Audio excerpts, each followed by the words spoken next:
अच्छा, बहुत बड़े आप कहानीकार और विद्वान लग रहे हैं। चलिए एक मिनट, ठीक है, मुद्दे पे मैं आता हूँ।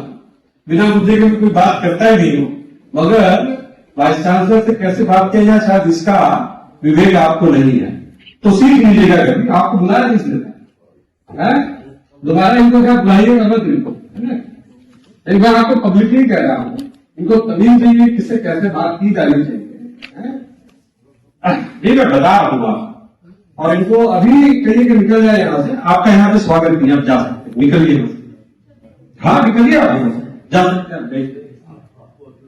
मुझे पूरा अधिकार, आप जो भी हैं कहीं से भी आप निकलिए, आप यहां से चलिए, बाहर निकलिए, चलिए निकलिए बाहर यहां से। नहीं